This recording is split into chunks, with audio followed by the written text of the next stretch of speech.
Vou ler, então. Ó, ninguém, ninguém além de nós é capaz de encontrar a felicidade, porque a felicidade está dentro de nós. Somos centelhas de Deus, energia e essência. Como sabemos, não há céu sem tempestade, nem caminho sem acidentes. Fomos criados simples e ignorantes, mas dotados de livre escolha para fazermos o certo, chegarmos à perfeição Boa noite a todos. progressivamente. Boa noite. Progressivamente, evoluindo moralmente e intelectualmente, passando de uma ordem inferior para mais elevada, sendo preservada a individualidade antes, durante e depois de cada encarnação. Somos espíritos imortais, herdeiros dos séculos, percorrendo de milênios a milênios, ganhando experiência, nos renovando e disciplinando. Para nossa evolução interior, vamos adquirindo virtudes como bondade, humildade, simplicidade, tolerância, sinceridade, honestidade, sem as quais não encontraríamos o caminho da paz, da serenidade, do amor, que nos ajuda na ascensão espiritual, nos garantindo o aprimoramento. O princípio inteligente vai passando por transformação, individualidade, evoluindo, e sempre deparando a todos os instantes com intempéries, tempestades, dificultando de seguir os caminhos, mas com muita fé no divino poder superior, podendo apoiar em todos os momentos através da prece, sustentáculo para a alma, temos forças para dar continuidade nos caminhos existenciais. Quando lembramos que o amor não é questão do quanto fazemos, mas quanto depositamos no que fazemos, podemos seguir com mais suavidade, mais leveza, deixando nossa essência ser luz direcional, principalmente seguindo rigorosamente os ensinamentos de Jesus. Assim seja. Assim seja. Cadê o menino? Não chegou, não, né? O palestrante? Até Boa agora noite. não. Boa noite. Chegou agora. Boa noite, Paulo. Boa noite, Como vai? Paulo. Seja bem-vindo. Boa noite. Boa noite, Darcy. Boa noite, Alberto, os companheiros. Como vão vocês? Tudo bem, graças a Deus. E você, como é que tá? Tudo bem? Eu estou ótimo, é uma honra para mim estar participando desse grupo de estudos, da sala de estudos Chico Xavier, ainda mais com esse nome, né, que é, já o próprio nome já é um convite à serenidade, já é um convite à reflexão, já é um convite ao estudo, já é um convite à caridade, enfim. Né? Obrigado, é uma honra para mim estar participando, viu, e honra mais ainda para nós todos, receber você no grupo. É uma honra sem tamanho. Vou fazer a prece. Após a prece, você vai ter uns 45 minutos, viu, para você fazer a exposição. Mais ou menos. Positivo, positivo. Senhor, que a tua luz ilumine nossos estudos, guiando-nos pelos caminhos do conhecimento e da verdade. Inspira nossas mentes na busca incessante pelo saber espiritual. Que a luz do seu amor nos direcione para que possamos contribuir com a construção de um mundo melhor, mais justo e fraterno. Que a dedicação aos estudos nos aproxima de ti e fortaleça nossa fé. Que Mestre Jesus e seus benfeitores espirituais irradie todo esse grupo e a todos com seus raios luminosos de luzes coloridas. E Paulo César, ao transmitir seus ensinamentos, seja como fagulhas de luz no interior de cada um. Assim seja, Mestre Jesus. Obrigada por tudo, Mestre Jesus. Obrigada por mais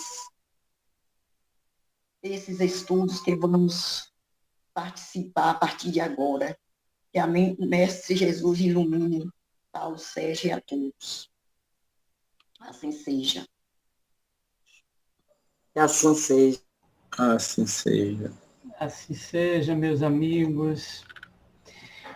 Bem, meus amigos, mais uma vez, boa noite a todos. É uma honra, como eu falei, estava falando, participar desse grupo. Tá?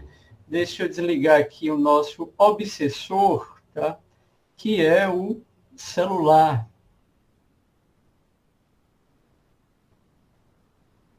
Não perturbe. Vou ligar aqui também, para a gente iniciar as nossas conversas. Muito bem.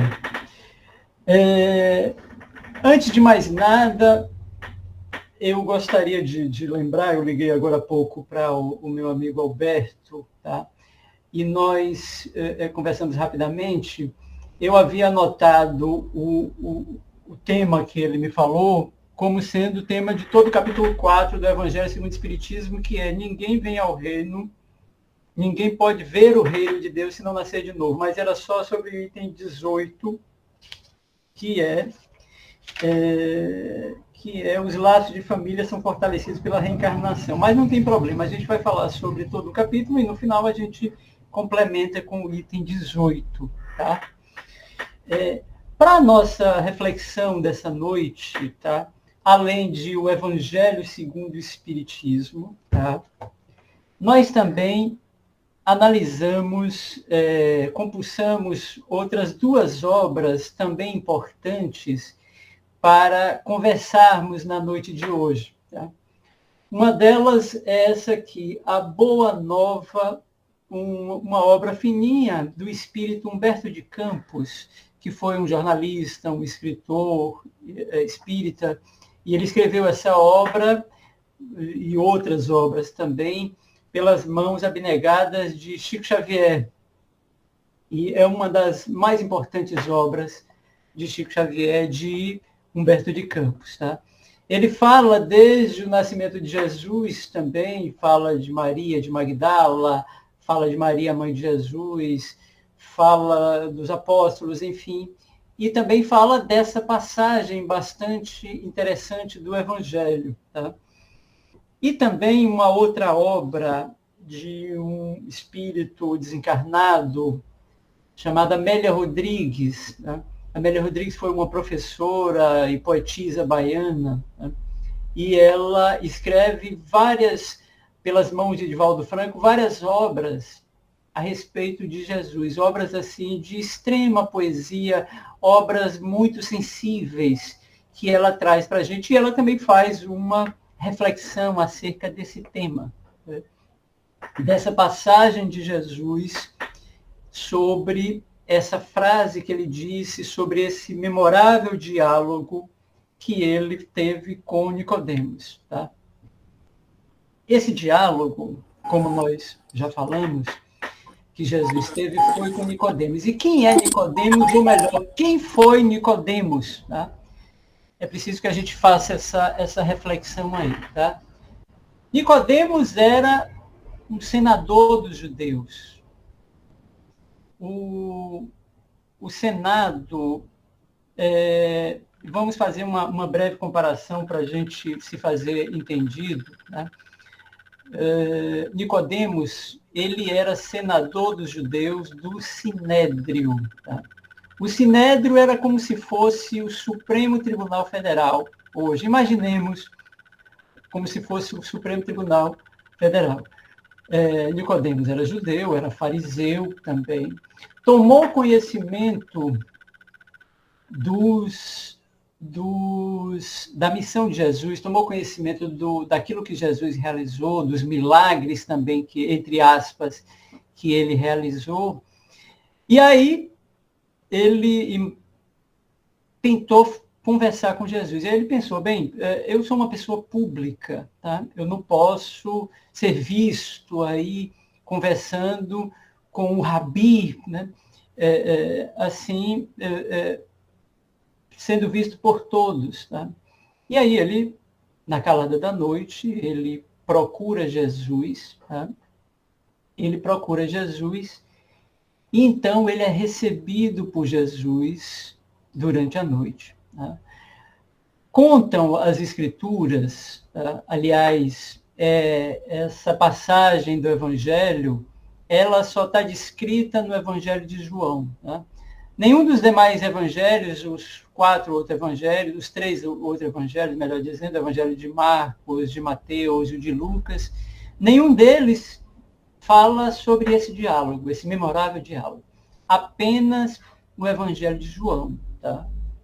Algumas lideranças espíritas acreditam que, possivelmente, aquela noite, devido até mesmo a importância que o senador Nicodemos tinha na sociedade, tinha entre os judeus naquela época, tá?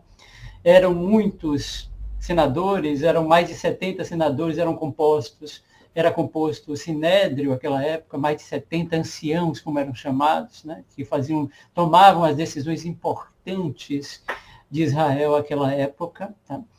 Então, dizem algumas lideranças espíritas que somente estava presente João, o evangelista. Tá? Alguns dizem que também o Felipe e o André estavam presentes, mas a maioria diz que somente João. O que importa é que somente João fez as anotações dessa passagem, nenhum outro evangelista. Não é?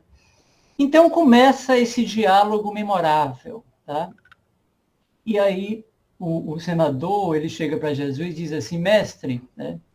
Sabemos que vieste da parte de Deus, porque somente aquele que veio da parte de Deus que poderia fazer o que você tem feito, né?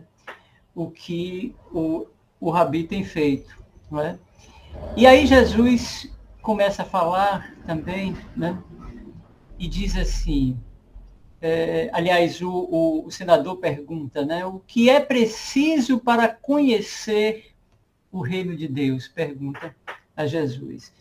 E Jesus diz assim, ninguém verá o reino de Deus se não nascer de novo. Não é? E aí o senador retruca, diz, mas como pode um homem velho nascer de novo? Poderá entrar novamente um homem velho como eu, por exemplo, entrar novamente no ventre de sua mãe, né? E voltar a nascer? E aí Jesus diz assim para ele, eu não vou me lembrar das palavras exatamente aqui, tá? Eu posso até ler um trechinho aqui, né? Mas aí Jesus diz assim, bem, se eu aliás, primeiro ele diz assim, como você pode não compreender o que eu estou dizendo se você é senador dos judeus? Olha que coisa interessante. Tá? Os judeus acreditavam nas vidas sucessivas, os judeus acreditavam, os judeus professavam a reencarnação. Tá? Eu vou ver aqui um trechinho para não me trair nas palavras. Eu vou ler um trechinho do que o senador, do que Jesus disse, né? Não se turbe o vosso coração, crede em Deus. Cadê? Não, nessa parte não. Cadê? Sim.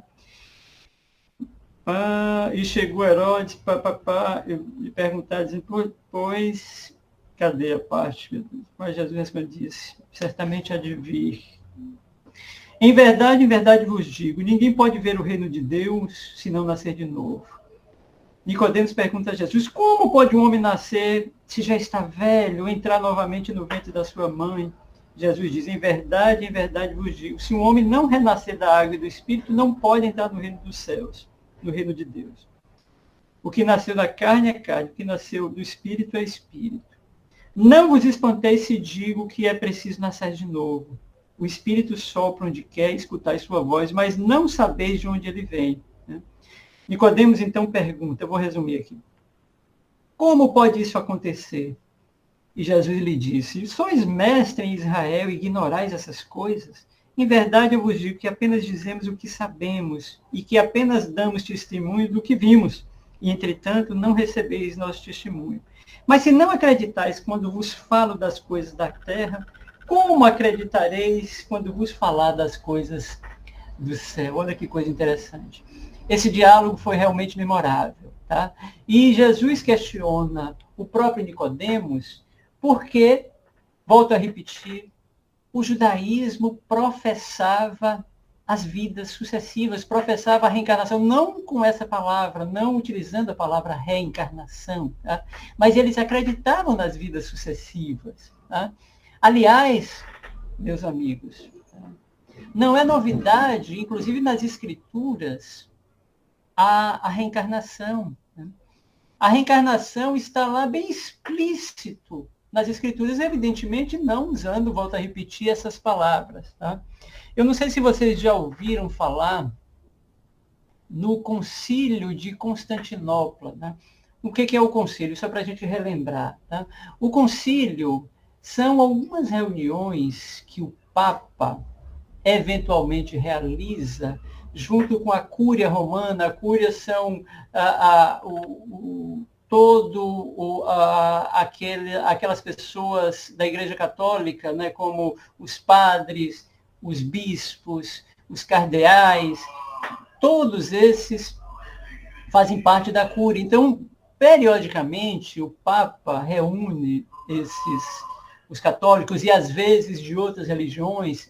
Esse concílio ele reuniu a Cúria da Igreja, mas também reuniu pessoas de outras religiões, né, líderes de outras religiões. Tá? E aí, lá no ano 533 depois de Cristo, né, a pedido do imperador Justiniano I, foi retirado a teoria, foi retirado das escrituras a teoria das vidas sucessivas, né, a reencarnação. Tá? Dizem as más línguas, né, que o imperador, aliás, quem é louco, né, de duvidar do imperador, quem é louco de contrariar o imperador, isso foi um pedido do próprio imperador naquela época, né, com Justiniano I, dizem as más línguas que a mulher do imperador, a imperatriz, ela era uma prostituta, era uma meretriz, antes de se casar com o imperador. Né? E aí foi ideia dela, né, ela deu essa ideia ao imperador de retirar das escrituras, né, uma vez que, se ela foi prostituta, ela imaginava, né, ela poderia voltar para expurgar os seus erros, mas enfim, né, dizem que foi por conta dessa sugestão que ela deu ao imperador, e aí retirou-se das escrituras a reencarnação, né? Tudo que se referisse às vidas sucessivas, ao retorno da alma em outros corpos. Né? E aí foi retirado das escrituras. Né? Isso lá no século VI, né? Lá pelos anos de 1553. Né? Então, meus amigos, a reencarnação, né? As vidas sucessivas, aliás, está presente em todas as culturas que a gente imaginar. Tá? Isso bem antes de Jesus, muito antes de Jesus. Né? Lá na Índia, por exemplo, no livro sagrado dos Vedas, né, se fala do retorno da alma em outros corpos. Né? Lá na Índia também, né? Na China, melhor dizendo, né? Entre o budismo, entre o hinduísmo, as religiões asiáticas, né? No Egito Antigo também. Né? Ou seja, isso está presente em diversas culturas. E olhem que isso é muito comum no mundo oriental. E o mundo oriental é muito mais numeroso, a população é muito numerosa. Só na Índia, por exemplo, inclusive a Índia ultrapassou agora a China, né? São mais de 1.400.000.000 pessoas na Índia. A China também, pouco mais de 1.400.000.000 também pessoas. Né? Então, as religiões desses países, dessa região, tratam a reencarnação como se fosse uma coisa comum, como se fosse uma coisa cotidiana. Na Índia, por exemplo, isso é uma coisa natural, isso é uma coisa normal entre essas civilizações. Né?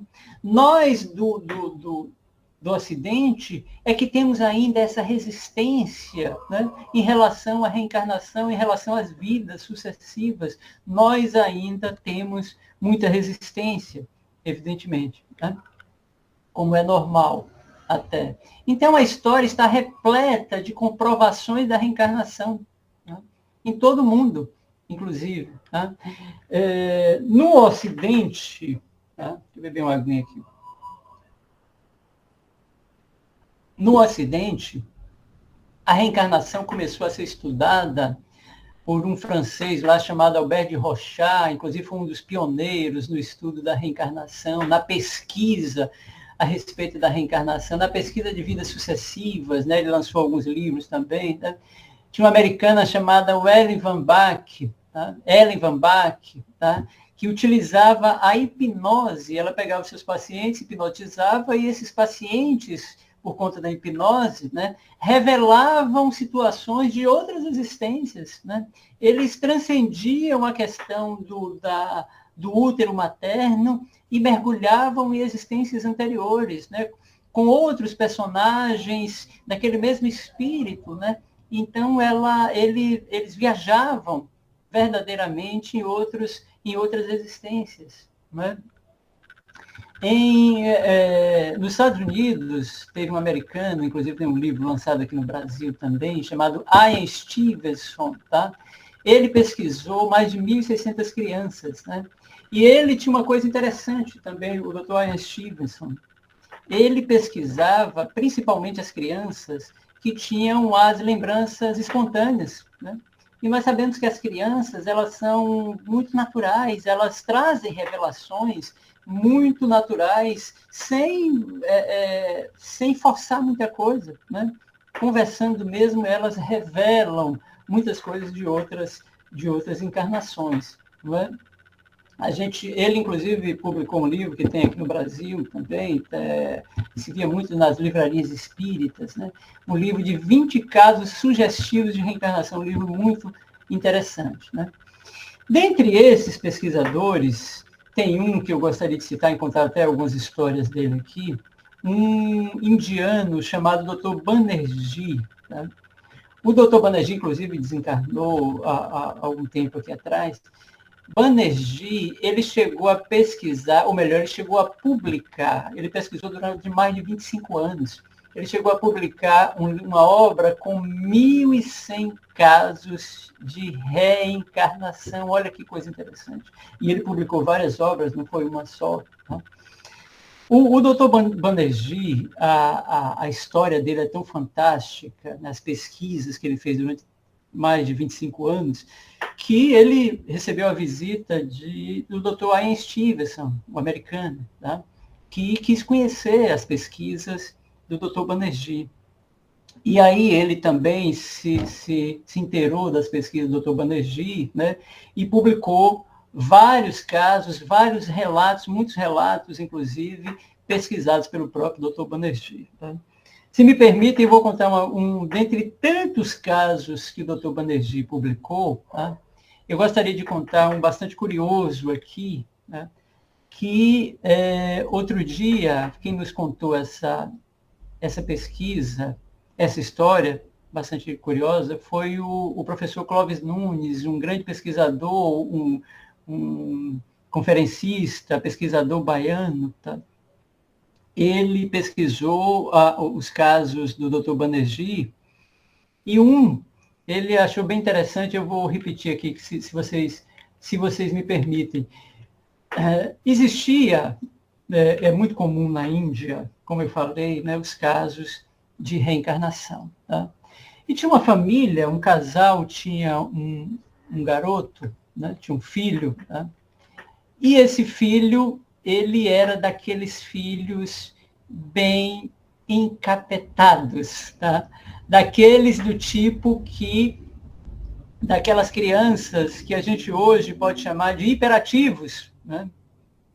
E de vez em quando a mãe pegava esse filho de 5 anos e dava uma sova nele para ver se acalmava ele, né? Ela utilizava esse recurso. Um dia ele aprontou muito, né? E aí a mãe pegou ele e deu uma surra nele, tá? Aí ele disse assim: a senhora não me bata mais não, porque eu não sou seu filho, tá? E meu nome não é Bonerge. Ele se chamava Bonerge, né? Meu nome não é Bonerge, tá? Meu nome é Barjan Singh, tá? Eu moro na cidade de Tranin. A cidade de Tranin ficava a uns 200 quilômetros, mais ou menos, da cidade onde ele morava, né? Tem uma fazenda, tem 3 bois, tem uma casa e tem uma mulher, entendeu? E a senhora não me bata não, que eu vou embora. E aí vou para minha casa. E aí ela pensou, não, eu devo ter batido demais, que ele está variando, inclusive.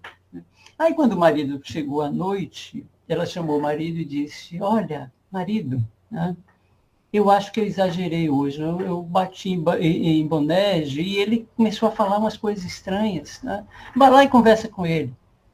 Aí o pai de Bonerge foi lá no quarto, chamou Bonerge, colocou ele no colo e disse: meu filho, tá? O que está acontecendo? Tá? Sua mãe está me dizendo que hoje teve que lhe dar uma sova, teve que você aprontou muito hoje, tudo. Aí ele disse: não venha com essa história, não. Eu não sou seu filho. E aí repetiu a mesma história. Meu nome não é Bonerge, meu nome é Barjan Singh, eu moro em Tranin, eu tenho uma fazenda, eu tenho 3 vacas, 3 bois, eu tenho uma mulher. E aí eu tenho um poço com água. E aí contou toda a história. Aí ele achou estranho, o pai tentou conversar com ele e tudo, mas o menino estava irredutível com essa história. Essa história espalhou, né, pela comunidade ali na Índia. E aí um tio do menino, um tio-avô, não me lembro, conhecia o Dr. Banerjee, né? E aí chamou o Dr. Banerjee para ouvir essa história que o menino repetia, né, diversas vezes, né, sobre essa história de não se chamar Bonerge, que o nome dele era Barjan Singh. Tá? E aí o Dr. Banerjee bateu lá na residência deles, né? E aí conversou com o menino, conversou com os pais, conversou com a família e fez toda uma pesquisa científica. O que ele fez? Ele foi até Tranin, uma cidade de pouco mais de 200 quilômetros, né, da cidade onde morava o menino Bonerge, e aí investigou. Tá? E o mais interessante é que a história que Bonerge contava era verídica. Tá? Melhor ainda, tá?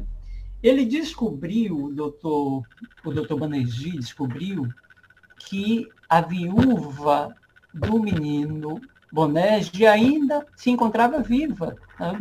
Ainda se encontrava viva, não, ainda não era idosa propriamente, mas estava viva ainda, né? E aí ele descobriu, pesquisou, mas a pesquisa do Dr. Banerjee é uma pesquisa científica, uma pesquisa séria. Aí ele foi lá com os pais e disse o seguinte: olha, vocês querem visitar a antiga família de Bonerge, para constatarmos essas informações? E aí a família topou. Aí o Dr. Banerjee colocou no carro, né, a criança, os pais, e foram até a cidade de Tranin, tá? Que distava mais ou menos uns 200 quilômetros da cidade onde eles moravam. Tá? E, curiosamente, o menino de 5 anos, Bonerge, foi guiando a família, foi guiando o doutor Banerjee. O Banerjee já sabia, evidentemente, né? Mas ele foi guiando para chegar até a casa dele. Olha, você vai por aqui, dobra por ali, vai. Era um lugarejo, uma comunidade distante. Tá? E aí, quando ele chegou na praça, na cidade onde eles moravam, ele viu logo um banco ali, ele disse ali, o menino, a criança, apontando para um banco, né? Meu dinheiro fica nesse banco aí. Tá? E tinha um senhor sentado na porta do banco lendo o jornal, ele disse: aquele ali me conhece, eu conheço ele, e ele me deve um dinheiro. Eu morri e ele não me pagou. E aí eles foram até lá o senhor estava lendo o jornal na porta, o menino pega o jornal e diz, você vai pagar o meu dinheiro ou não vai? Aí aquele senhor toma um susto, e aí o doutor Banerjee, mas os outros dizem, olha, ele diz que é Bajan Singh. E aí o menino diz, você me deve tal quantia. Aí o senhor disse, realmente eu devo, mas Bajan Singh morreu, eu não paguei, se quiser eu pago. E aí continuou esse diálogo bastante curioso, e depois seguiram até a casa onde Bonerge dizia onde morava, né? Aí chegando próximo da casa, ele ainda guiando, né, o doutor Banerjee, a família, ele disse, olha lá, a minha casa é aquela, mudaram até a pintura. Ela era azul, pintaram de amarelo, esperaram eu morrer, eu não gosto de amarelo, né? Esperaram eu morrer para pintar a casa. E aí eles, Banerjee pesquisou depois, evidentemente com a família, e constataram que a casa era azul, né? E que pintaram depois de amarelo após a morte de Bajan Singh, né? Quando eles chegaram, estavam todos na sala, desce as escadas, duas senhoras, uma ficou escondida atrás da outra, e a primeira chegou logo dizendo, foi logo falando para o menino, né? Quer dizer que o senhor está dizendo que foi meu marido na vida passada, na última encarnação?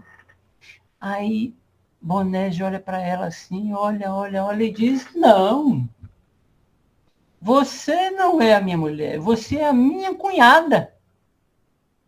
Aí, e realmente não era a mulher estava atrás dela e apareceu. Não é? A minha mulher é ela. E aí eles continuam esse diálogo bastante interessante, né? E aí a mulher diz assim, bem, então você está dizendo que foi meu marido, então eu quero uma prova. Aí o menino conta a seguinte história. Bem, teve um dia que nós estávamos em casa, você estava fazendo mingau e nós tivemos uma discussão, né? Você jogou mingau quente em mim, eu peguei uma colher de pau e bati no seu braço que partiu, né? E criou uma cicatriz queloide. Tá? Levante seu sari aí e mostre. Ela levantou o sari, lá estava a cicatriz queloide. Né? E aí a mulher diz, mas isso aí é um fato público. Todo mundo sabe dessa história. Inclusive, os meus irmãos correram atrás do meu marido, tá? E ele ficou 15 dias fora de casa com medo de apanhar dos meus irmãos, dos cunhados dele. Não é? Eu quero uma prova particular. Aí tudo bem. Aí o Banerjee sugeriu que fosse para um quarto ela, a ex-mulher, o menino, o doutor Banerjee e os pais. Aí foram para o quarto. Né? E aí, 40 minutos depois, saíram do quarto e ela disse assim, olha, eu não sei o que acontece, mas esse menino é o desgraçado do meu marido que está reencarnado. Não é? Que está reencarnado. É um fato bastante curioso, esse e diversos outros que o Dr. Banerjee revelou nas suas pesquisas. Né? O que o Dr. Banerjee pesquisou também é que o espaço entre a desencarnação do Bonerge e a reencarnação como o menino Bajan Singh, tá? Como o menino Bonerge, melhor dizendo, Bajan Singh e Bonerge, se deu num curto espaço de tempo. Tá? Em poucos anos ele desencarnou e logo ele reencarnou. Né? Talvez o fato de ter um espaço de tempo curto, isso tenha favorecido as lembranças ainda muito, muito frescas na cabeça do menino Bonerge, né, de outras existências. E, de qualquer forma, o menino, a criança ainda não tem as responsabilidades de um adulto. A criança, como nós sabemos, através do Espiritismo, que os laços reencarnatórios ainda não estão completamente bem presos, né? Como nós sabemos que a encarnação propriamente, ela leva alguns anos para se concluir, ela não se dá no nascimento propriamente dito.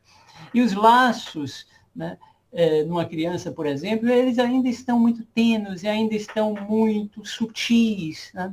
Daí o fato das crianças relembrarem casos do passado, das crianças, por exemplo, conversar com espíritos dentro de casa, com amigos imaginários, entre aspas, muitos desses amigos imaginários são espíritos, efetivamente, que ela conversa também, né? Que a criança conversa, a criança tem essa... E para ela é uma coisa absolutamente natural, não é? Então, é claro que os espaços entre uma encarnação e outra, normalmente, eles não são tão curtos. Desculpe, eles geralmente são mais longos, pode levar 70, 80, 100 anos ou até mais, entre no espaço de uma encarnação e outra, né? Talvez pelo fato de espaço muito curto, a Índia, pelo fato de ter também uma população muito grande, né? A China também, talvez isso também favoreça as reencarnações muito numerosas, assim, num curto espaço de tempo também. E isso também, evidentemente, favorece a questão das lembranças.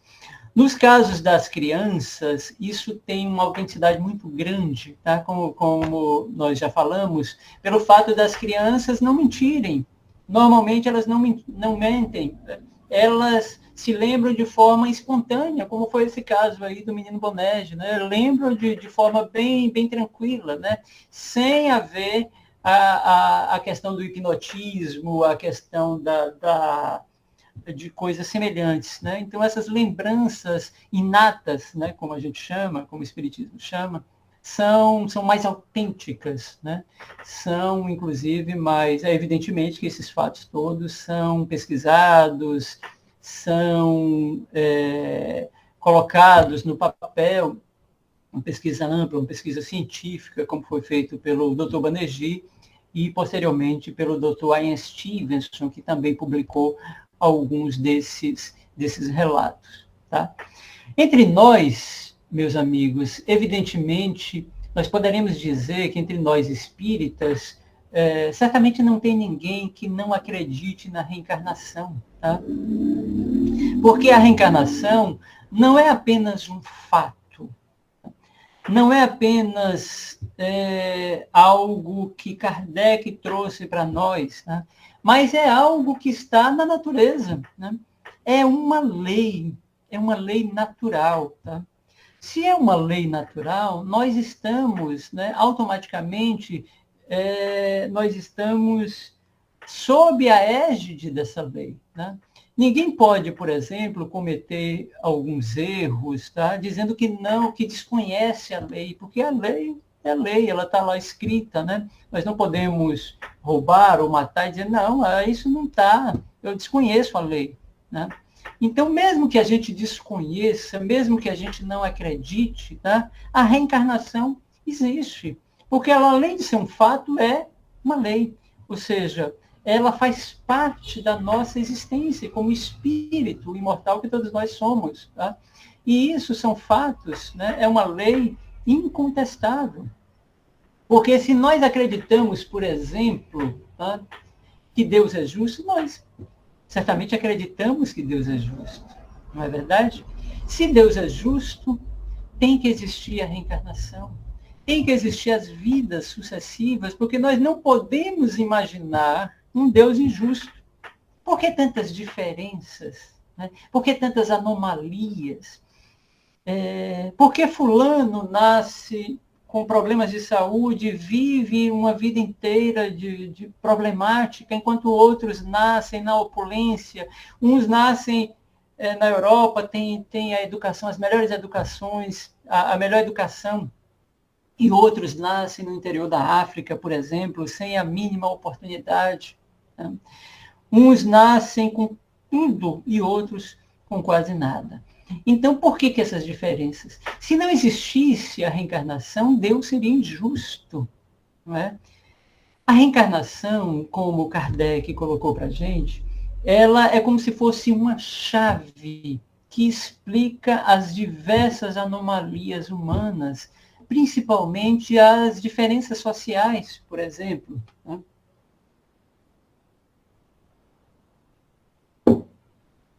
Principalmente as anomalias sociais. Tanto é uma lei, se me permite contar um caso rapidamente aqui também, tá? Está numa obra do espírito Inácio Ferreira, o doutor Inácio Ferreira, desencarnado já, ele foi contemporâneo de Chico Xavier, né? Ele era médico, psiquiatra, ele presidia um hospital em Uberaba, tá? Era espírita, né? Orador, palestrante também. E no mundo espiritual, ele conta numa obra um caso interessante. Ele conheceu um espírito no mundo espiritual que ele mesmo apelidou o espírito de Matusalém, mas o nome do espírito não era Matusalém, né? Era um senhor que vivia numa zona rural no mundo espiritual, mas esse senhor, curiosamente, ele não queria reencarnar. Ele não queria, ele dizia para o doutor Inácio, não, eu quero viver aqui, né, eternamente. E ele estava, conta o doutor Inácio Ferreira, há mais de 300 anos sem reencarnar, né? Aí o doutor Inácio chegou para ele, certa feita, e disse assim, toda vez que encontrava com ele, dizia, Matusalém, olha, a reencarnação é uma lei. Você, de uma forma ou de outra, você vai ter que reencarnar, né? Aí ele dizia, não, eu não quero, eu quero viver aqui, pronto, quero ter a minha vidinha simples aqui, pronto, e tal. Ele gostava da natureza e tudo, né? Aí o doutor Inácio dizia, não, você vai ter que reencarnar em algum momento da sua existência. Ele disse, não, eu não quero não, eu quero ficar aqui durante muito tempo. E realmente ele ficou durante muito tempo lá, nesse lugar, nessa casinha lá, durante mais de 300 anos ele estava sem reencarnar. Aí, o tempo passou, esse senhor, ele conhece Matusalém, ele conheceu uma senhora e, de repente, começou a gostar dessa senhora. Ou seja, tinha os mesmos gostos, tinha uma certa afinidade com ela e tudo, né? E aí ele procura, né, a direção da colônia onde ele morava e diz, eu quero reencarnar junto com ela. E aí os dois vão programar a reencarnação. Aí o doutor Inácio Ferreira chega para ele lá e diz assim, tá vendo, eu não disse? A lei, você pensa que foi você que decidiu isso por conta própria, né? É claro que ele usou do livre-arbítrio, evidentemente, mas a lei vai agir de alguma forma, mesmo que ele, de vontade própria, não quisesse, em algum momento ele iria reencarnar, né? Porque faz parte da própria evolução, né? Como Kardec mesmo diz, é uma lei, não tem jeito, nós estamos, né, sobre essa lei, né? Ou seja, nós teremos que reencarnar para podermos evoluirmos, para poder crescermos, né? Então, é extremamente necessário, então teremos que reencarnar. É claro que uns levam mais tempo, outros menos tempo, tá? Dona Daci, por gentileza, falta quanto tempo aí para mim mesmo, para eu não passar muito aqui? São 8h23 agora, não é isso? Até umas 8h30? Está no mute o seu. Até Pode umas ficar à 8h. vontade, até as 8h50, 8h45, 50, pode ficar à vontade. Pronto. Então, meus amigos, e aí, com essa história do doutor Inácio Ferreira, ele mostra que realmente é uma questão, mesmo que queiramos ou não, a gente vai ter que reencarnar, não é? E nós observamos, o Espiritismo traz isso de forma clara para a gente, né? Várias evidências da reencarnação. Uma delas são as ideias inatas, né? Isso que aconteceu com o menino Bonerge, tá? São as ideias inatas, que isso é muito natural, isso acontece com muita gente, mas isso não é muito divulgado, né? As pessoas não falam muito, mas isso é muito comum, né? Existe, por exemplo, as simpatias e as antipatias terrenas, como Kardec traz no Livro dos Espíritos, né? Existem pessoas que nós encontramos ao longo de nossas vidas que parece que somos grandes conhecidos de longas datas. Existem pessoas que a gente conhece e logo a gente cria aquela simpatia, aquela sintonia, enquanto que outros a gente conhece e temos essa repulsa. De onde vêm essas sensações, de onde vêm esses sentimentos, às vezes, né, de simpatias e às vezes de repulsa, se não há fatos, né, que liguem, que expliquem, que justifiquem esse comportamento umas com as outras, né? Certamente umas vivências passadas. Tá? Existem pessoas que nós levamos na nossa vida como grandes amigos e que não têm nenhum laço consanguíneo, mas que são pessoas que têm uma afinidade muito grande conosco. Né? Muitas vezes uma afinidade maior mesmo do que aqueles familiares. Não é? Nós, os familiares, os nossos marido, mulher, filhos, pai, mãe, nós não somos pessoas estranhas umas às outras, né? Ao contrário, Deus não vai pegar cada um de nós e jogar no meio de pessoas estranhas. De jeito nenhum, absolutamente. Né? Como os espíritos chamam de a nossa família espiritual. Né? Aquelas pessoas que convivem conosco ali são pessoas que têm compromissos conosco. Né? É claro que nem sempre compromissos felizes, né? Porque muitas vezes nós temos compromissos até bastante complexos com essas pessoas. Existem uniões, por exemplo, kármicas, né? Espíritos que se ligam uns aos outros, sejam casados, sejam pai, filho, mãe, filho, enfim, que estão ligados por questões bastante equivocadas do passado, bastante complexas do passado, e que Deus reúne para se reajustarem muitas vezes. Então, aquelas pessoas que estão junto conosco, que caminham 10, 20, 30, 50, 80 anos conosco, não são pessoas estranhas. Tá? Mesmo que não estejamos sintonizados com ela, mesmo que não sejam pessoas simpáticas a nós, mas não são pessoas estranhas. Não é? Deus não, volta a repetir, Deus não nos joga no meio de pessoas estranhas. Nós temos esses laços do passado, né? Volto a relembrar, nem sempre laços afetivos, às vezes laços kármicos, né? Às vezes compromissos que assumimos com essas pessoas do passado. Tá? Se nós observarmos um pai ou uma mãe, por exemplo, que tenha, vamos dizer que tenha 2 filhos ou mais, tá? Ela sempre vai ter afinidade maior com um ou com o outro. Mas nem sob tortura a mãe revela, evidentemente, ou o pai, essa diferença. Mas no fundo, existe. Existe uma afinidade com um maior do que com o outro. Nenhuma mãe ou nenhum pai vai revelar isso, evidentemente. Tá? Mas isso existe. E de onde vem isso? Vem do passado. Tá? Porque o filho 1 tem mais afinidade do que o filho 2, né? Porque o filho 1 teve mais convivências no passado, teve mais experiências junto com aquela mãe, e o filho 2 teve experiências nem tanto positivas, né, do passado. Então, isso tudo, se nós observarmos o nosso próprio comportamento, se nós observarmos a nossa própria conduta junto àqueles que caminham conosco, nós vamos observar essas diferenças. Nós vamos conseguir perceber essas diferenças, né? Que diz respeito não a essa existência, mas diz respeito às existências do passado. Não é? É claro que, como diz aí o item 18, a gente poderia dizer até que ele é até um pouco ingênuo. Não é? Os espíritos explicam no Evangelho que se as pessoas, se os espíritos tivessem sido criados junto com os corpos, tá?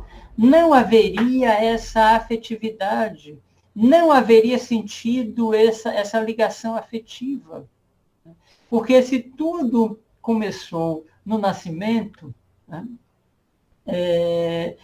o que justificaria, por exemplo, todas essas anomalias, né, todas essas diferenças, né, tudo isso que a gente está trazendo aqui não justifica.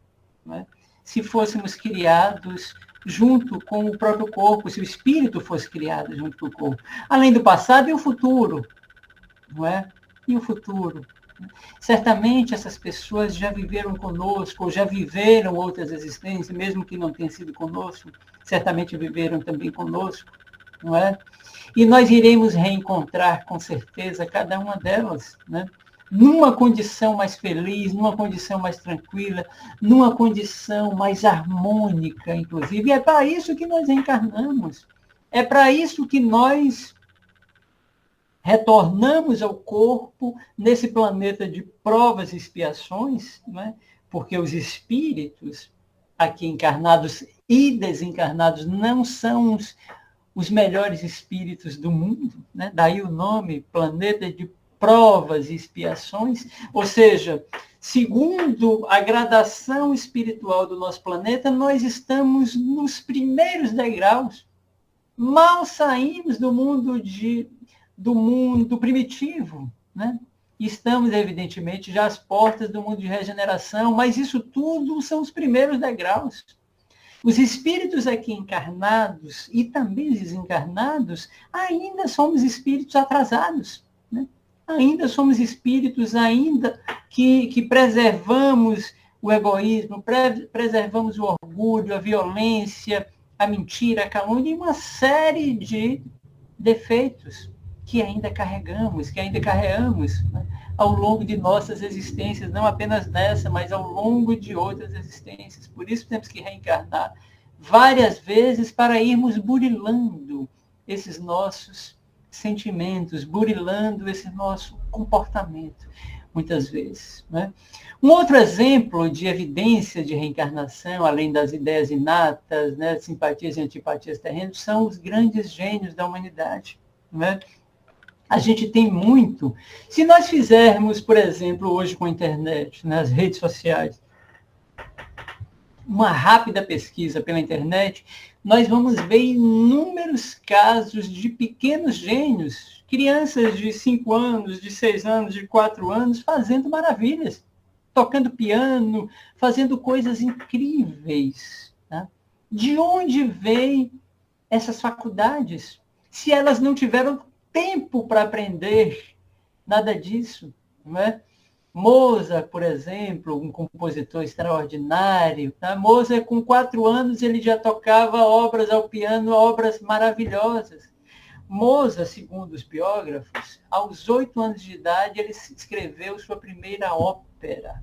Olha que coisa interessante, sem rascunhar. Olha que coisa incrível. Tá? Era como se fosse um escritor escrevendo um livro sem rascunhar ali direto, apenas com a sua genialidade. Não precisamos ir a tanto, né? Se a gente observar, se a gente pesquisar, tem muitos casos aí. Eu me lembro, meus amigos, se me permitem contar um caso pessoal, tinha uma senhora que levava todos os dias para a fisioterapia uma criança de aproximadamente 12, 14 anos. E eu observava um carinho muito grande que essa senhora tinha com essa criança, não é? Todo cuidado, levava 2, 3 vezes na semana. Tal. E aí um dia, eu conversando com ela, eu disse para ela, olha, parabéns pelo seu cuidado, pelo seu carinho que você tem pelo seu filho e tal. Aí ela disse, não, ele não é meu filho. Quer dizer, é meu filho pelo coração. Aí ela me conta o seguinte, ele tinha mais ou menos entre 2 a 3 anos de idade, tá? E ele era filho de uma vizinha dela. Tá? Só que ela tomou assim uma coisa que ela não sabe explicar por essa criança. Um amor tão grande que ela um dia chega para a mãe biológica e diz, você dá o seu filho para mim, eu posso cuidar dele. E a mãe biológica deu o filho e ela simplesmente cuida até hoje. E a gente observa, né? Qualquer estranho observa o imenso amor que essa mãe verdadeiramente tem por essa criança. E de onde vem tudo isso? Certamente de outras existências, não é? Certamente ela possivelmente não pôde ter, ela não entrou em detalhes, mas não pôde ter filhos por algum motivo. Mas ela era mãe, né? Ela era mãe pelo coração. E tinha, por esse amor, e a reencarnação usa desses artifícios, né, para fazer com que aquele espírito que tem uma ligação afetiva com aquela mãe que não podia dar à luz, venha através de um vizinho, olha que coisa, vem através de um vizinho e vai até os braços dessa mãe. Né? Então, como explicar isso? Se não através das vidas sucessivas, se não através da reencarnação, se não através da afetividade anterior que essa mãe tinha por esse filho, desse compromisso que ela tinha com ele, né? E que as mães, os pais biológicos não tinham. Né? Certamente ela não dava detalhes, mas não tinha esse compromisso. Né? E que ela assume para si, toma para si essa criança, abraça para si, como se fosse um filho que tivesse saído do seu próprio ventre. Né? Então, como explicar, se não, a questão das vidas sucessivas, a questão da reencarnação? Né? Certamente esses dois espíritos tinham muitos compromissos do passado, compromissos afetivos, né? Compromissos, alguns até difíceis, mas que estão no inconsciente dessa mãe, que estão no inconsciente desse filho. A gente via a reciprocidade dessa mãe e desse filho. Então, a encarnação tem esses meandros, né, que só o Espiritismo, inclusive, pode, só o Espiritismo vem explicar para a gente de forma tão clara, de forma tão objetiva. Né? Os espíritos estão, meus amigos, aí o tempo todo nas reuniões mediúnicas, tá? Nos esclarecendo, nos revelando, né, as questões do mundo espiritual, as questões da reencarnação, as questões das vidas sucessivas. Né? O Espiritismo vem revelar para nós, né? Vem comprovar, inclusive, a reencarnação. Para terminar essa primeira parte, eu queria trazer uma frase aqui que diz o seguinte: a reencarnação, essa frase é de Adenauer Novaes, que escreveu um livro chamado Reencarnação, Processo Educativo, uma obra muito interessante.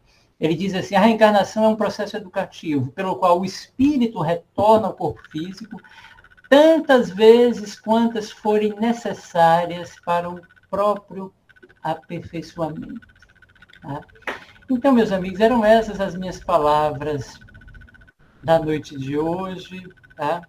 Então, muito obrigado pela paciência de vocês. Parabéns, Paulo. Excelente explicação sobre a reencarnação. A reencarnação é a prova mais viva do amor de Deus por nós. Parabéns. Você fez um apanhamento de muitas comprovações da reencarnação que existe. Você, Léo, levantou a mão, pode falar. Obrigado, Pedacinho. Ô, Paulo, parabéns, viu? Eu gostei bastante. Viu, Paulo? A gente... A gente vê, assim, na Europa crescendo muito esse filme nazista, né? Aqui no Brasil também vem crescendo. Esses não seriam aqueles soldados, aquele pessoal na época de Hitler que estão reencarnando, mas estão continuando a mesma coisa? E querendo prejudicar, não é? É a mesma coisa? Mesmo que não seja, ou se for, isso não faz tanta diferença, Fernando, né, que está falando? Não, é Leopoldo. Léo. Mesmo que seja, não faz tanta diferença, né? O que importa é que são espíritos belicosos, espíritos que querem continuar a guerra. Mas o que a gente sabe, né, as lideranças espíritas têm mostrado para a gente aí, tá, é que estamos numa transição. Né? Nós estamos saindo do mundo de provas e expiações para o mundo de regeneração, onde aqueles espíritos mais belicosos, aqueles espíritos mais violentos, aqueles espíritos que não estão, que não têm compromisso com a evolução, não têm um compromisso com Deus propriamente dito, não têm um compromisso com a evolução humana, esses tendem a deixar o nosso planeta, esses tendem a ser as últimas encarnações. Tá? E vai chegar um momento em que eles vão sentir vergonha, né? Mas vão ter que reencarnar em outros planetas, né? Vão sentir vergonha, Sabe aquela história de vergonha alheia? Quando a gente vê alguém fazendo uma coisa muito errada, muito feia, a gente sente vergonha por ela, né, muitas vezes. Então, vai chegar o momento em que esses espíritos vão ter as últimas oportunidades e vão ter que reencarnar, vão ter que encarnar em planetas primitivos, em planetas menos evoluídos, para poderem serem úteis lá de alguma forma e poderem evoluir, não é? Fidelis. Obrigada, Léo. Não, Fidelis, você obrigado. levantou a mão? Pode falar, Fidelis. Ok, Daci. Paulo, esse tema é um dos principais do Espiritismo, né? A gente falar sobre a reencarnação. Então, esse livro que você citou também aí, eu estou até com ele, tirei 3 perguntas aqui. Principal, que é a reencarnação, processo educativo de Adenal Novaes, muito bom, que são 100 perguntas, né?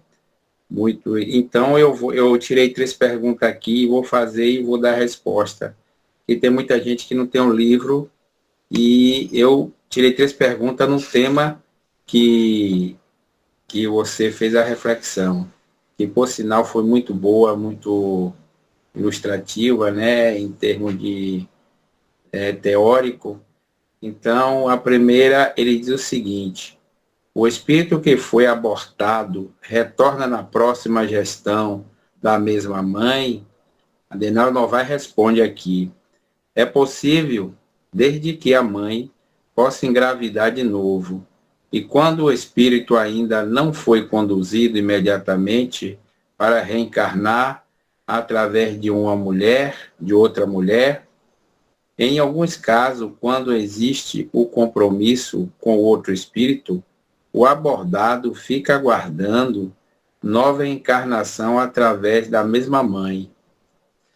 É uma das perguntas que ele tem entre as 100 que tem no livro, né? E a segunda ele pergunta o seguinte: nós reencarnamos no mesmo grupo familiar ou com diferentes pessoas com quem temos alguma afinidade? Adenal Novaes, ele responde aqui: nem sempre reencarnamos no mesmo grupo de espíritos afins.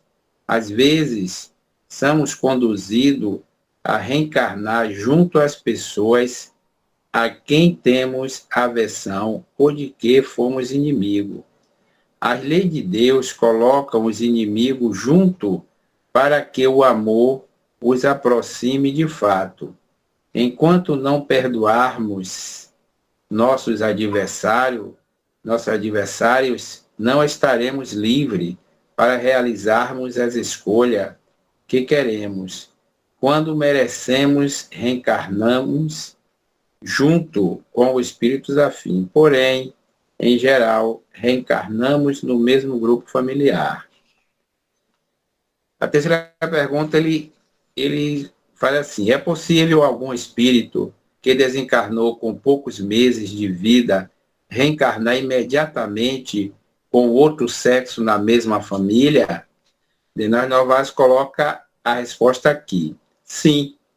Embora a mudança de sexo seja possível em todas e qualquer reencarnação, nem sempre se dá nas encarnações imediatas. É comum aproveitar-se numa nova e imediata encarnação. O espírito que desencarnou em idade gestacional ou ainda criança, quando é possível, faz-se na mesma família e através da mesma mãe. Isto se dá, às vezes, com os que tiveram morte súbita, que volta como seu próprio irmão. Que foi uma das 3 que eu separei aí em relação ao tema, né? Em família. Mas fica aí a palavra de quem quiser também complementar, né? Ilustrar mais o texto.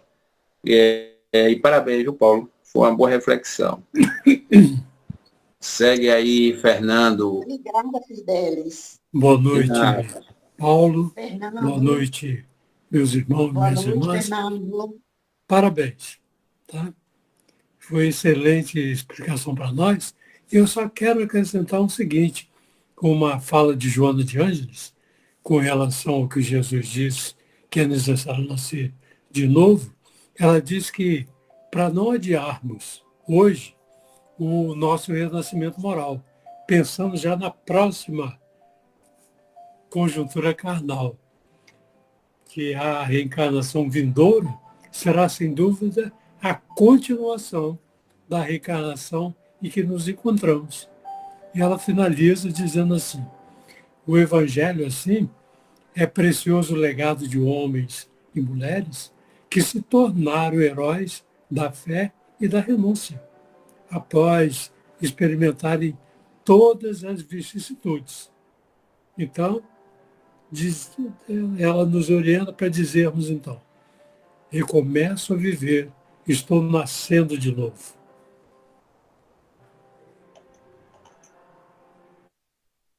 Parabéns, Fernando. Muita boa reflexão. Obrigado, Darcy. E aí, minha gente, meus irmãos queridos, tem mais alguém que quer falar alguma coisa? Eu não estou podendo, Disse. Boa Pode noite. falar, Disse. Boa noite, Boa Paulo. noite. Boa noite, grupo. Paulo, eu estava escutando sobre a sua palestra sobre reencarnação, e é uma pergunta. Um espírito que ele desencarna em uma guerra, aí ele reencarna no mesmo país e em guerra. Qual é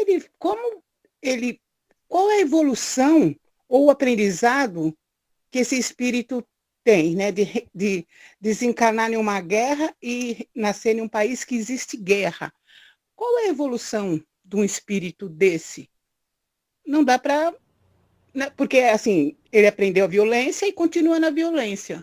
Como evoluir um espírito desse? Ótimas perguntas, né? Antes de mais nada, queria também parabenizar aí o Fidelis, o Fernando também, ótimas reflexões a respeito da reencarnação. Minha amiga, nós evoluímos em diversas condições, inclusive na guerra. A guerra é do próprio ser humano, tá? Deus não enviou a guerra para ninguém, isso é a própria humanidade, isso, como a gente já até refletiu aí, isso é o próprio ser humano quem cria a guerra. Aliás, a guerra, em momento, quando se faz um estudo na história, não existe um intervalo no mundo em que, ao longo da história conhecida, que não tivesse guerra. Tá?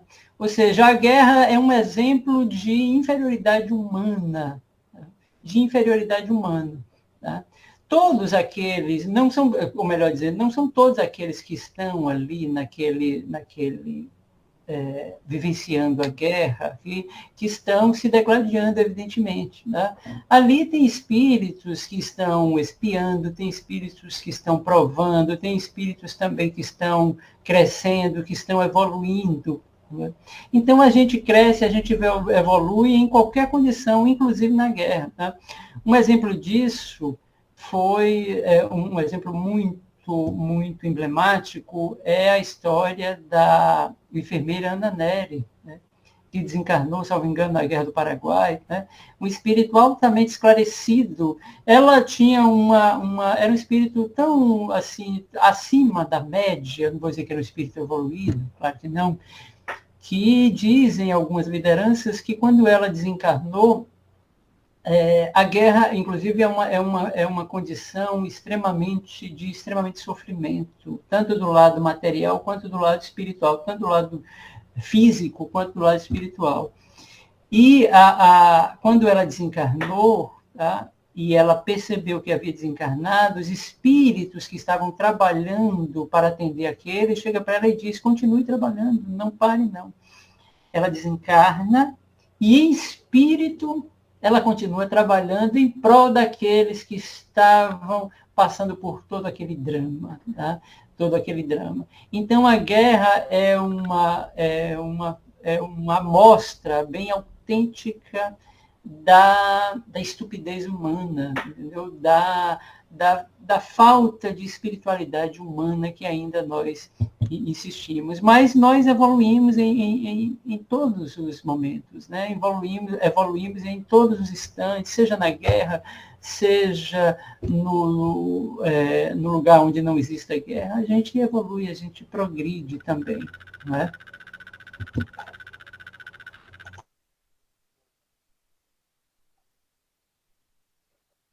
E aí, minha gente, tem mais alguém, meus irmãos, que queira fazer alguma pergunta? Assim, eu só vou Todos complementar lá, uma coisa. dificulta Peraí, ler todos. ô Paulo, eu só vou complementar uma coisa. Você falou dos gênios, né, Mozart. E assim, a gente aqui no Brasil tem aquele programa do Luciano Huck, domingo foi. O que é aquilo? Aquelas crianças. Aquelas crianças lá, que nem, nem com a calculadora a gente não faz aquilo. Aí aquelas crianças lá, eu falei, meu Deus do céu, que é isso, né? Mas eu particularmente, eu fico assim, abismada, né? Até o programa é Pequenos Gênios, né? Então a gente. E aí eu fiquei, até o Luciano Huck falou, uma coisa que eu achei interessante, cada 20 crianças, uma nasce superdotada. Olha que número você está trazendo aí, né? Isso é um indício de que a humanidade está mudando, né? A sociedade está mudando, tá? Agora precisamos também evoluir do ponto de vista moral, mas isso também está acontecendo, se a gente observar direitinho, tá? Hoje em dia a gente observa, por exemplo, crianças dando lição de moral nos pais, não é? Crianças dizendo, olha, isso aí está errado o que vocês estão fazendo, entendeu? Se vocês observarem, as crianças estão fazendo isso hoje, né? Apontando o que é certo, o que é errado. Eu não estou falando evidentemente, daqueles pais que negligenciam, não. Eu estou falando da coisa que a gente observa mesmo no comportamento das crianças, né? De muitas crianças, né? De já mostrar que já crianças já reencarnarem com um certo senso moral mais desenvolvido, senso espiritual mais desenvolvido, né? Inclusive com uma certa evolução já bem maior do que a evolução dos pais. Não é? Muito bem observado, disse, realmente está muito comum hoje as crianças gênios aí aparecerem, né? Reencarnarem, né? E dando lição dos pais em todos os sentidos. Né? Mas, de qualquer forma, também, uma coisa vai aqui para os pais e os educadores, que a gente precisa estar atento, né? Mas eles continuam sendo crianças, não é? São crianças gênios, mas são crianças, então precisam ser educados como crianças. É um desafio, inclusive, para os pais, é um desafio para a educação, é um desafio para a sociedade. Não é? Eu tenho uma amiga que diz assim, Paulo, essas crianças hoje estão vindo com uma nova configuração. Ela diz, é exatamente isso, estão vindo com uma nova configuração. Então é um desafio para todos nós, não é? Eu tenho uma neta de 11 anos, por exemplo, né, que com 6 anos, eu moro aqui na Cidade Baixa, aí de vez em quando ela vem aqui, aí eu levo ela para passear na Ribeira e tudo, aí ela, vovô, hoje nós vamos conhecer muita gente, não vamos? Vamos, hoje a gente vai conhecer um bocado de gente, hoje a gente vai ter... E ela vai e ela conversa com crianças mais velhas e tudo, entendeu? E eu fico abismado. Eu, na idade dela, com 5 anos, eu não sabia nada, né? Nós não sabíamos nada. Né? E ela, assim, dá um show. Né? Ou seja, é essa nova sociedade que a gente precisa aprender. São os espíritos que estão reencarnando agora, mais esclarecidos, já com uma nova bagagem, não é? Com um novo... E precisa, é claro, a gente dar um norte também, bem direitinho para essas crianças. São crianças, por exemplo, disse, deve ter observado aí, e os demais, crianças que não aceitam não. Quando a gente diz não a essas crianças, a gente explica o porquê daqueles não, porque elas precisam entender, né? Porque são crianças que não compreendem se você diz um não e não explica para elas, entendeu? Então, é essa nova sociedade que está aparecendo aí que a gente precisa se adaptar. São espíritos mais esclarecidos, é claro. Né?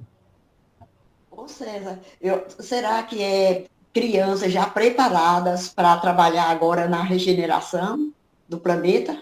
Algumas sim, não são todas, evidentemente, né? Mas algumas sim, sem dúvida, né? Já começa a surgir, como a espiritualidade tem informado aí, Divaldo, tem informado aí, que já começa a reencarnar, já começou, melhor dizendo, já estão aí na juventude, alguns espíritos já extremamente esclarecidos, né? Em diversos ramos, tá? Porque não basta só os gênios, volto a repetir, não basta só os gênios, é preciso reencarnar em várias direções, né? Uma coisa a gente sabe, Deus é justo, como a gente viu aí, e tudo que acontece é justo. E essa evolução, ela não dá um salto, ela é um processo todo, né? Vai, os espíritos vão reencarnando. Hoje, por exemplo, se a gente não conseguiria viver na sociedade de 2000 anos aqui atrás. A gente teria extrema dificuldade, né, de viver numa sociedade agrária, né? A gente teria essa dificuldade, né? Porque a gente está num momento completamente diferente, a tecnologia está dando um salto assim, quântico, inclusive. Tá? Com certeza são, da CIA, esses espíritos já reencarnando e já auxiliando nesse processo de regeneração para termos um mundo melhor, né? Com certeza. Com certeza, e vamos também chegar lá, se Deus quiser. Oi, gente, tem mais alguém que vai fazer alguma pergunta, falar alguma coisa? Ou então, depois você, Paulo, você faz a prece final, viu? Farei sim, com todo prazer.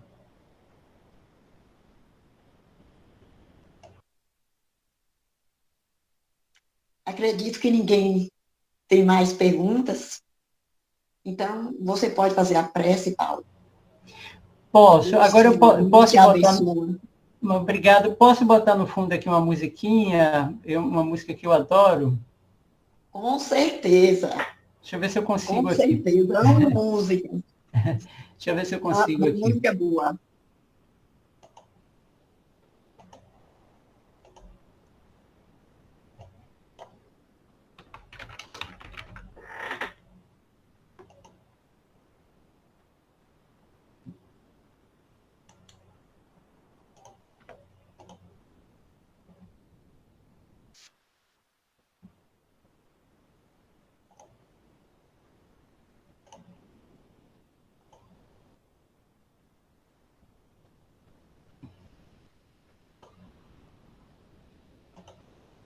Só um minutinho, viu? Já vai aparecer a música aí. Pode ficar tranquilo.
linda, Paulo, essa Ave Maria em ópera, muito linda. Amo essa Ave Maria. Gratidão. Deus que te abençoe, menino. E abençoa a todos. Eu é que agradeço. Então, vamos agradecer também a Deus, né? Aproveitar esse clima que essa Ave Maria nos proporciona, que ela é realmente divina. Eu penso que o Espírito que trouxe essa obra até nós, certamente ele foi inspirado de lugares inimagináveis, lugares onde a felicidade, onde a arte são superiores e trazem paz, harmonia e serenidade. Obrigado pelo bastante que aprendemos na noite de hoje, pelo auxílio dos bons espíritos, e que possa sempre assistir aos companheiros da sala de estudos Chico Xavier. Obrigado, Pai amigo, esteja conosco agora e sempre. Assim seja.